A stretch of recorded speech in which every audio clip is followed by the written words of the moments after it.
誒，多謝助理處長講過，即係依家嗰個指明咧係冇咁死嘅，就睇翻28MA。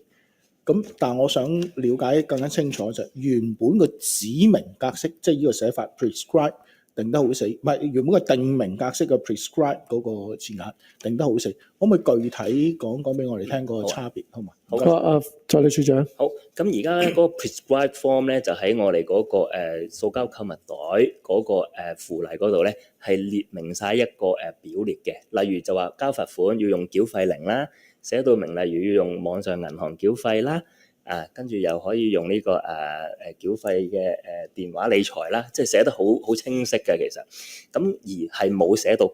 轉數快，而今次我哋呢一個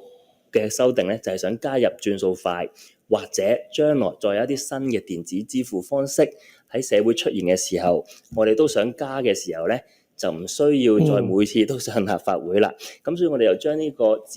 定名格式轉做指明格式，就係由處長就可以寫翻清楚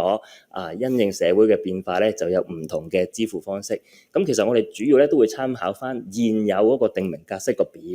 再喺上面咧加入，今次咪加轉數快咯。如果下次將來再有唔同嘅電子支付方式嘅乜乜 pay 某某 pay 嘅時候，咁處長咪可以加呢一啲嘅支付方式喺上邊咯。其實嗰個操作係簡單嘅，明白。不過我哋喺呢度就要加翻出嚟有個法令嘅效力。林筱魯議員係嗱，咁我想理解即係其實咧呢個唔係純粹字眼上邊嘅詮釋嘅差別，因為你依家係有原有法例係講定名格式。咁你依家咧就有一個指明格式喺度咧，其實就指向另外一個表述個內容嚇，清晰啲或者係寬鬆啲係另外一件事啦。即係我哋講緊係兩套嘢，就唔係純粹係字眼上邊嘅轉變嚟嘅，係嘛？即係我想確認呢樣嘢。咁Steve 你清翻係啦，即係會從